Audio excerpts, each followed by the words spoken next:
Welcome back to the latest edition of the Jake's Take with Jacob Elyachar podcast. I am your host, Jacob Elyachar, the chief content producer and writer of jakestake.com, a pop culture and entertainment news website.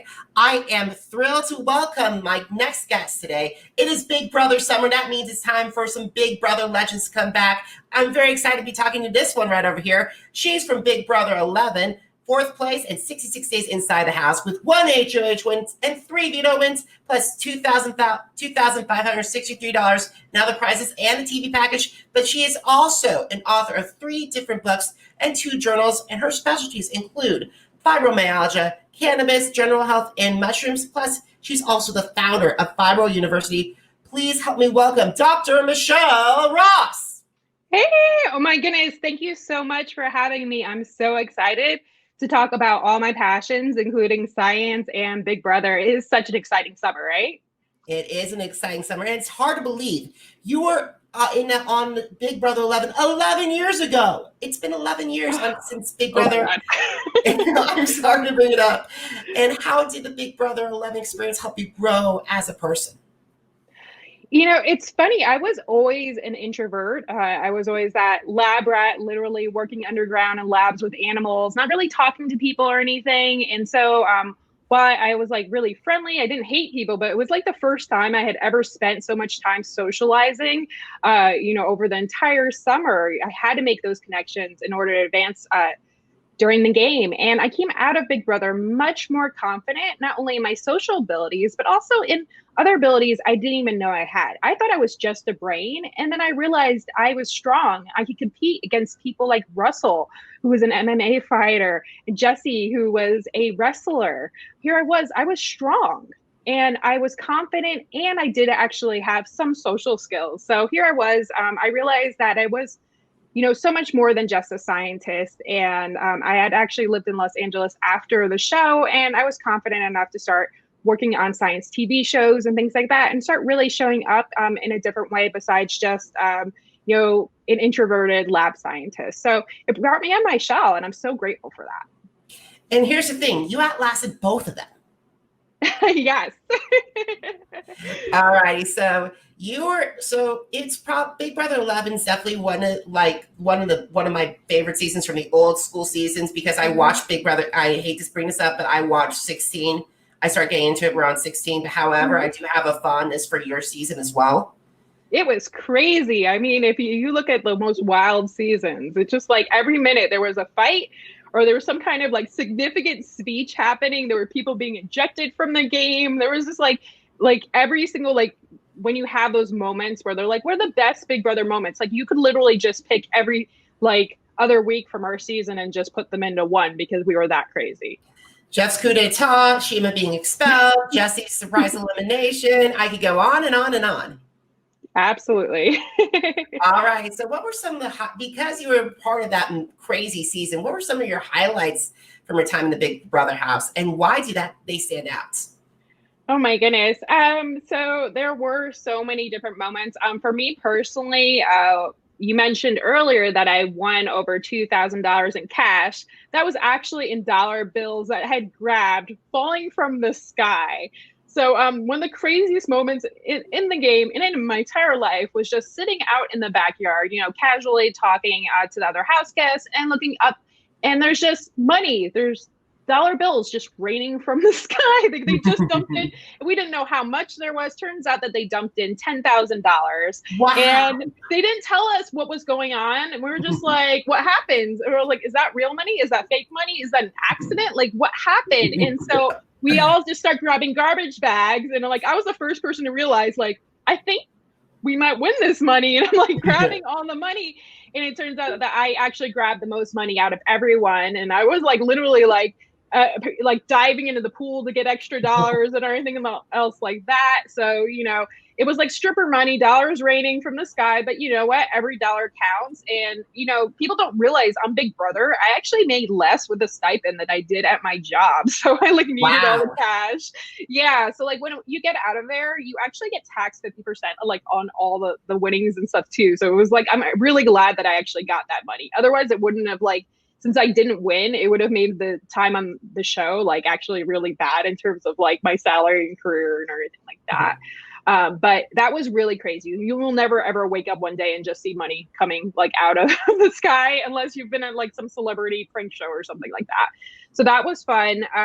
Another thing I really, really did enjoy too was the luxury competition where we had like 3 minutes to grab as many clothes as we could get, as long as we could put them on ourselves.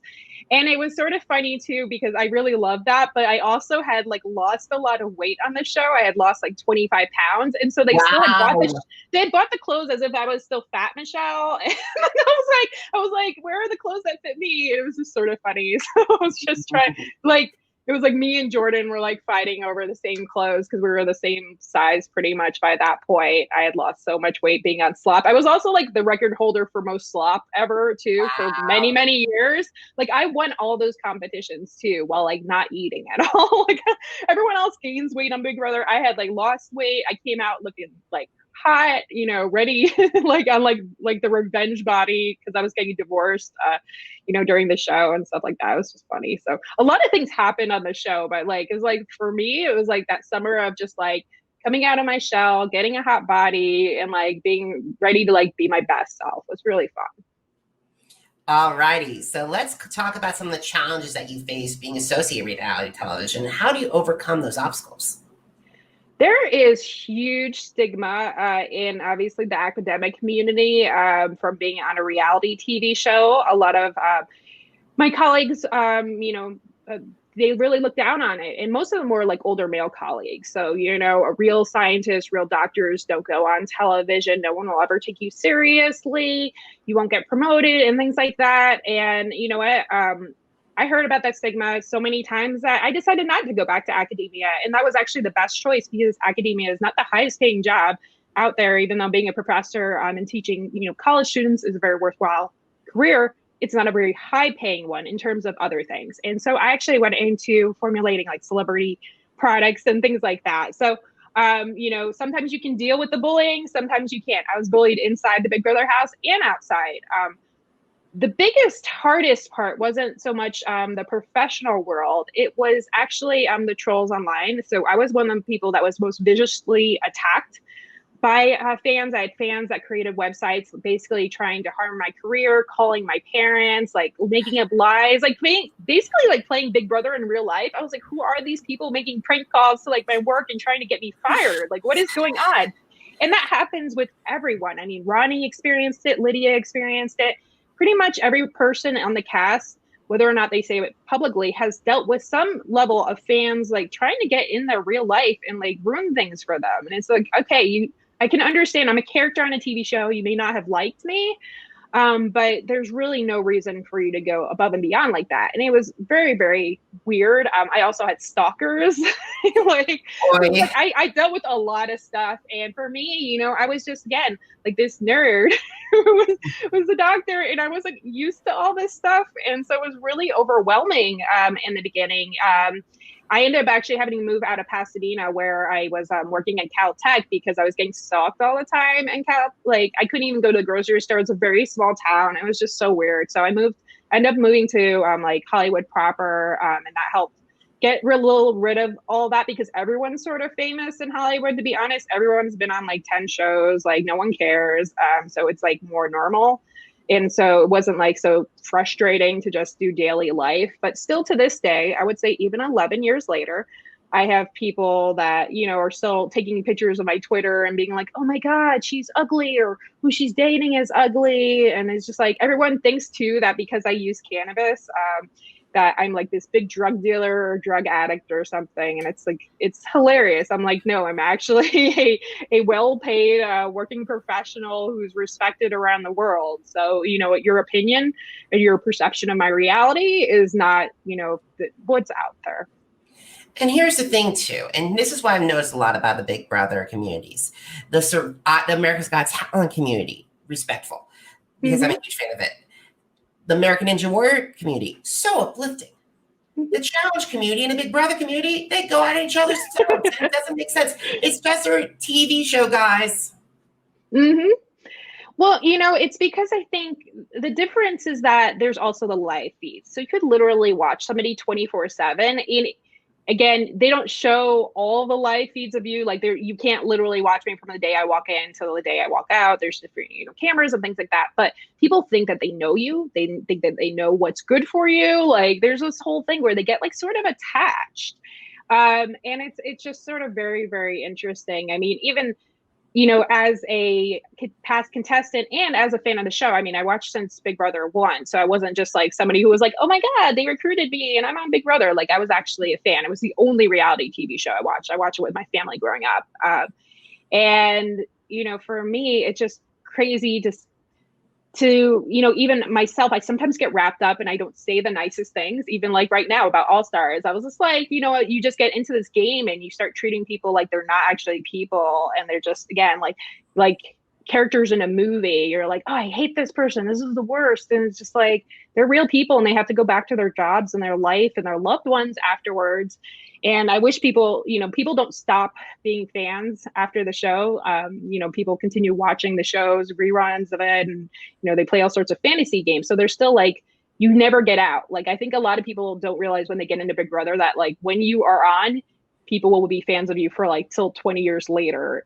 And it's weird. Like that's not what you're expecting. Like I've been on like 10 other shows and like no one cares at all. Like no one's like, oh my God, I watched you in that season. And it's like, I'm obsessed with you. It's this particular show and the fandom and whatever it is makes this a very addictive and weird experience. And, even as a neuroscientist, it's hard to explain. It's just different.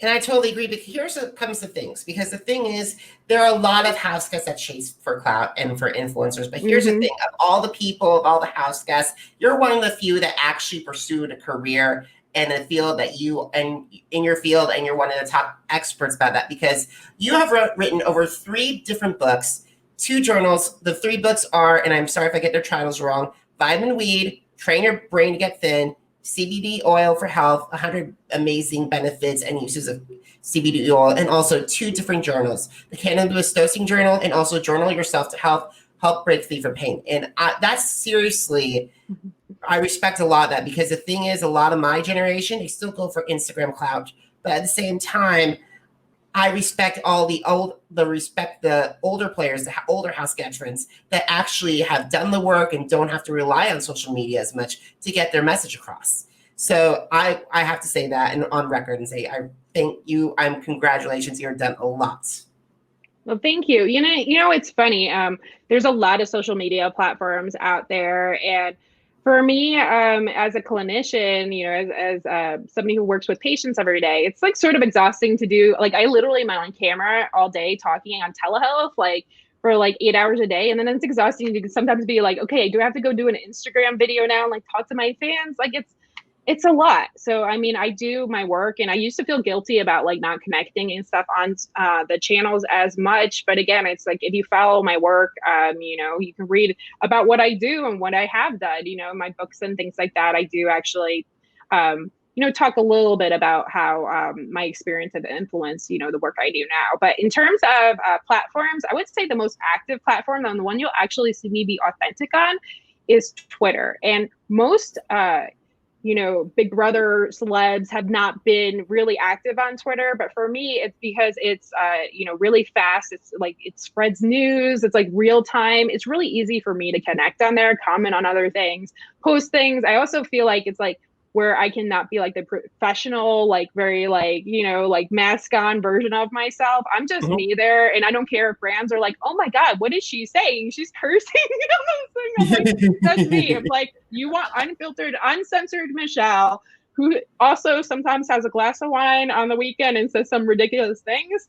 There you go. So like, that's actually where fans think like I'm like, they find Big Brother Michele. They're like, she's funny on here. But like on Instagram and things like that, like the purpose of those channels sometimes is like, I'm trying to find more clients to teach or things like that. And I'm not necessarily talking to the Big Brother fandom. So I would feel like if you are a Big Brother fan, I mean, like, I know that like the Twitter world is like hot right now, especially with All Stars, but like I'm there too. Like I'm commenting and people don't even know that I'm Big Brother 11 Michele because my last name is different. I used to be Michele Noonan, but like I'm there, like I'm having fun. Like I'm obsessed just like you guys are. It's just been a fun season. So most seasons I'm not even like really commenting. I don't really have time to watch the show or anything like that. But because I know so many people on the show and like know some of them personally, like I'm friends with Memphis, it's just been fun to watch so far. So, I mean, we're just getting started.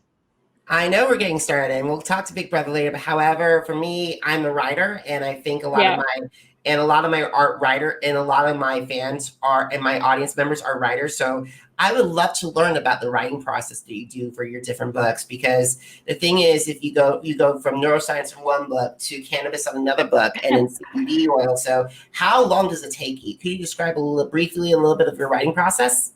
Sure. So, well, you might think that they're very different topics. My background is in neuroscience, and I actually did my PhD in the Department of Molecular Psychiatry. So what does that mean? It's basically studying the pathways of how drugs affect the brain, whether they're pharmaceutical drugs or drugs of abuse, as cannabis was considered, or cocaine, or things like that. And so my very first book was on the neuroscience of weight loss. And that was partly because I was working in the celebrity weight loss industry, formulating things like that. And that just sort of fell into my lap. And I co-wrote that with another author. And that was my very first book. I was excited. I was like, yay. I'm like, in the writing world, I had actually always wanted to write books. And it was just funny because as a scientist, like that's not like I would say an esteemed path. They're like, oh, there's like science writers and there's like science professors. But I always loved writing. I'd actually started writing, since I was like 5 years old. I've won awards for poetry and things like that. So I've always been a writer. I just never really wrote the books. And really being brought in as a second writer for this neuroscience of weight loss book really helped, kick off my career and give me the confidence that, yes, I'm actually a writer. People will pay me to write and people will read my books, and this is awesome. And my second book was actually Vitamin Weed. And it sort of has like this tragic story around it because I started writing it in 2013. And unfortunately, when I started writing it, I got raided by the Los Angeles Police Department at my home.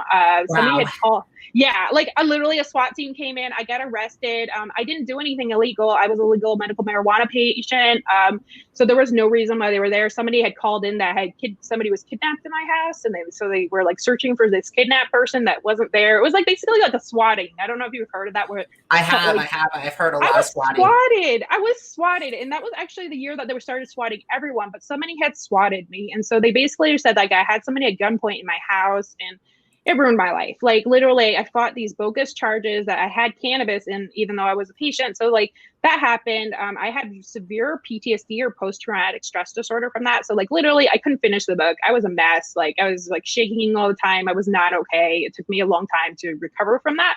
So like here was this book that I had this idea for, I had this outline from, and I actually had so much pain and like memory loss and all the things that happen with trauma that I could not touch the book. And every time I thought about the book, because I was literally typing the book when police came in my house, I was like, I couldn't finish it. It was blocked. Like it literally like gave me like a heart attack every time I tried to open that Word document, and I couldn't do it. And I ended up with a lot of health problems afterwards, but it was just interesting. I actually healed myself from a lot of the health issues that I had with cannabis and mushrooms, and started, being able to function at the same level I was before all these health problems and all that trauma had happened.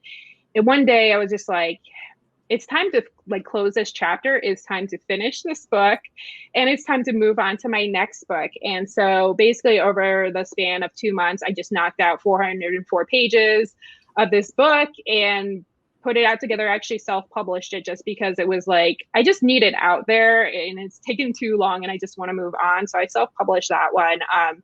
And then the other workbooks and things like that were just based on the work that I do, a lot of mindset work and a lot of cannabis dosing work that I use both with myself and my patients.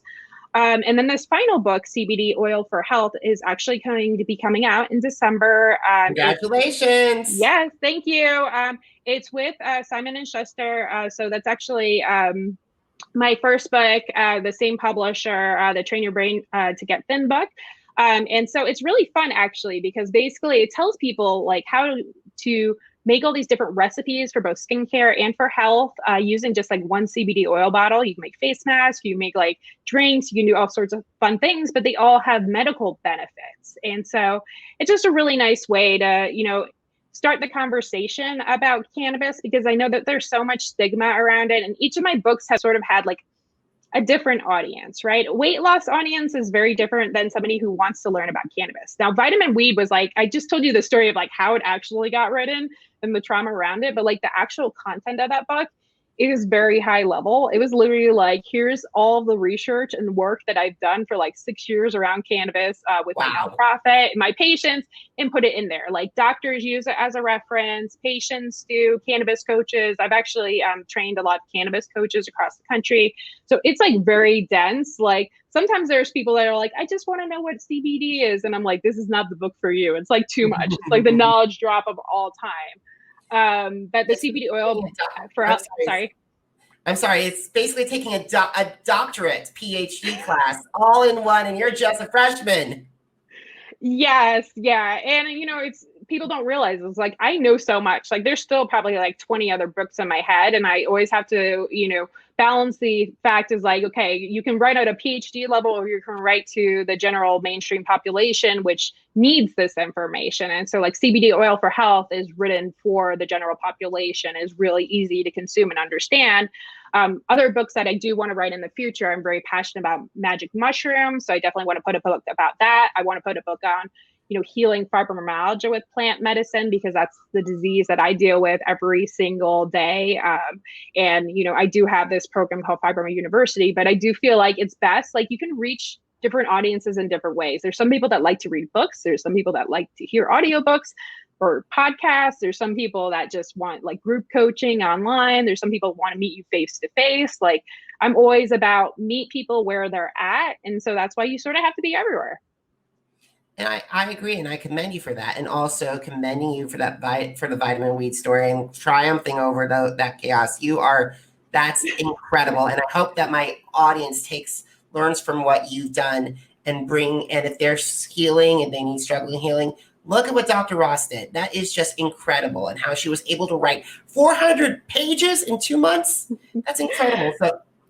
Yeah, you know what? Cannabis, a lot of people will say that cannabis is for like people that are like, couch potatoes, non-motivated people. For me, I'm in chronic pain every day. Without this medicine, I would be dependent on opioids like morphine or things like that. And for me, I'm not smoking, joints or bongs or things like that every day, where most people are like, oh, Michele, this is a weed lady that does that. Like I consume it in different ways. Like I have drops I take under the tongue and things like that. I'm responsible, but I also am able to get so much more done when I'm not in pain and I'm able to focus. So cannabis makes me the best version of myself. And that's really, one thing I want to share with the audience too, because again, that stigma there, you can be a cannabis user, especially a medical one, and still be very productive. I mean, I don't know too many other people that have written a 400-page book in 2 months. So that is just an incredible feat.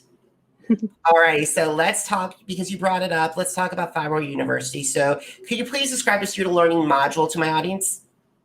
Sure. So Fibroma University is a group coaching program. So basically we have a couple of things that are very educational, a couple of community aspects to it, and a couple of fun things. So once a week, I go into a deep dive where we cover, a topic that's important for people that are struggling with this condition. So whether it's helping them with sleep or helping them choose the right cannabis products, different supplements in the market, helping them understand what, new research studies that have come out, basically going into this deeply. And by the way, there actually are not that many fibromyalgia experts out there. There's only like a handful. So most of them are actually against cannabis, or like CBD oil is okay, but cannabis is not, it's not safe and things like that. And so there's a lot of stigma around it. And so that's why I really realized that there's about 8 million patients, at least in the United States alone, with this condition. And so all of them are getting this like mixed messages, or, that cannabis might not be okay, yet we actually know that over 80 to 90% of patients who use some kind of cannabis product actually find relief from their fibromyalgia symptoms. So it like really works. And yet all their doctors are like, no, let's prescribe you stuff that makes you a zombie or doesn't help you with your pain or makes you disabled. Like a lot of patients are actually disabled at home. And so my goal with my sessions is like, we have these community calls. We even have smoke sessions where, if you want to use cannabis, you can, but just be able to vent and talk about your pain and work through this, right? It's about healing trauma. It's about healing pain. It's about reframing yourself as no longer being like a sick patient. Like you can actually have an awesome life. I was really sick for a while. So a lot of this work is based on my own healing as well as the healing I've done with other patients. Like I literally was like bedridden, needed help, couldn't work at all, when I was first diagnosed. And when I was put on traditional medications, I was sick. I got sicker. I almost wanted to kill myself. That's how sick I was and how much I felt like my life wasn't the same. And I didn't want to be disabled, and really using cannabis and then also using magic mushrooms and some other, non-traditional treatments, I was really able to not only get back the same quality of life I have, but actually sort of even go on a higher level. Like I wasn't speaking around the world and running around. Like I've literally built courses and books and like all these things. Like I have an online empire. Like I'm doing so much more than I did before I was diagnosed. And for most people, again, that's like unheard of. Like there's very few people with this disease operating at this level. I can think of maybe like Lady Gaga has fibromyalgia, for example, but she's also a millionaire and she has a team like of chefs that are making her food and like personal trainers and things like that and the best doctors in the world.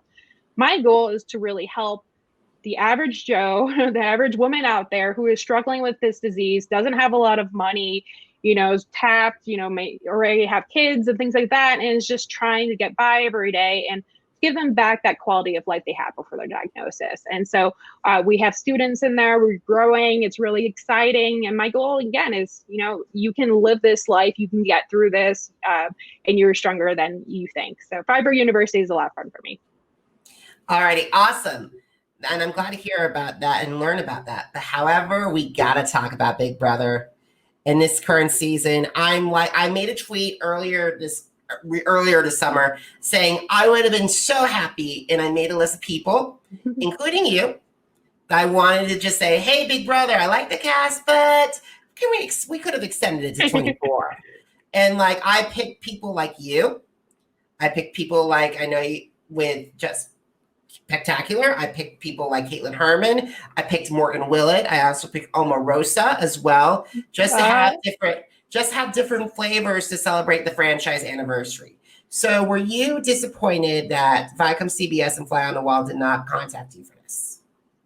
Okay, of course I was disappointed. I always considered myself one of the best players of the season. And I also thought that,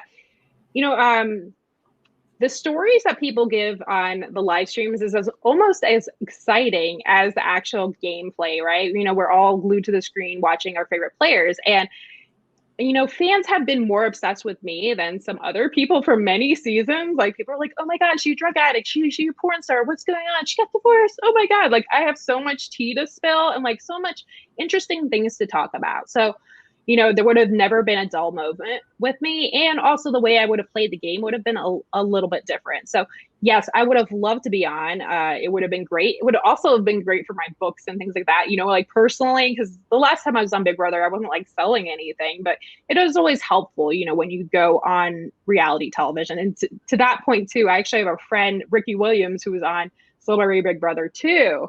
And so he has a CBD oil line and everything else like that. So I was like, they let him on, like I should be a go. Like this shouldn't be a problem. Like, oh no, she's cannabis related or things like that. But then there's also that other part where I was like, I was so close to winning, like so ridiculously close. Like I like scratched off the right answers, like close, like what did I do? Like there's a couple of times where I literally just sabotaged myself right at the end. I should have won.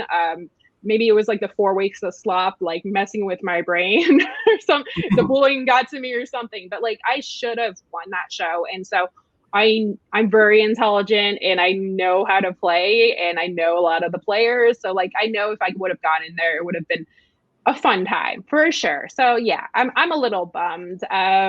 But it's funny because everyone's like, you should root for Kevin. He was from your season. I'm like, guys, if you watch the show, Kevin and me were like not friends. He was awful to me. So I'm not super pumped that they picked him. But I mean, it's always about the mix of who's on the show too, right? It's like there's a lot of blondes on the show. Like Mhm. there's another nerdy girl, like Nicole A. Hilariously, I'm like, I love Nicole. I love I her. love her. I love her, but I'm like, She, she's like me from BB11. Like, like I'm not that same person, but like she's literally me from like 11 years ago. I love it. I would have loved to see you and Nicole Anthony there. I'm like, I'm sorry, Franzel, you already had your chance. And I would Oh love my to God. you. I'm like, I would have loved to see you do that. And besides, you and Kevin would have unfinished business. That would have been a wasted opportunity. That's a Oh my wasted goodness. Yeah. Well, and it's funny too, like Memphis and his secret alliances and stuff. Like no one actually outside like the BB world knows that I've ever hung out with Memphis ever. Like I've dated some people within the Big Brother world, so that's why he's part of that world. But it's just funny. It's like I would have loved to have done like secret alliances and all that. Like it would have been so much fun. Definitely would have not like Kevin almost I feel like is like given up after, oh, I don't want to give any spoilers. I don't know. Am I allowed to give spoilers? I don't know where we're at. Actually, you are allowed to give spoilers because you're coming up during one of the last weeks of September. So if you're Okay. I didn't know whether it was like, oh, can I say this? No. So Kevin was on the block for the first week, and so it's just funny. So he sort of like has given up a little, and I'm sorry, like if you're on All Stars and if you've gotten that shot, like the shot that you've been waiting for 11 years, and or they notified you about the season like 3 months before it started, I would fight my ass off. Like it just. Yeah, it's just sort of frustrating to see again. The level of All Stars, I'm like, is everyone playing at All Star level right now? Not really. So not really. They need people like you in there. They need people like Spectacular. You need people like Nikki Uhas. If they're going to have David, where's Nick? Where's Jody? Nick is great too. I love him. He's another science dork. But yeah, like there's people that would have been fun. Omarosa, oh my God. I've had the opportunity to meet her before, but like I love her. She's so fiery and just amazing. She would really have given Janelle and Danny and Nicole Franzel running in their boots. Yes. And another season that they totally just like pretended it didn't exist, season 9. And I know a lot of people hate that season. It wasn't during the summer. It was like, the relationship thing and this and that. But I actually have a lot of friends from that season.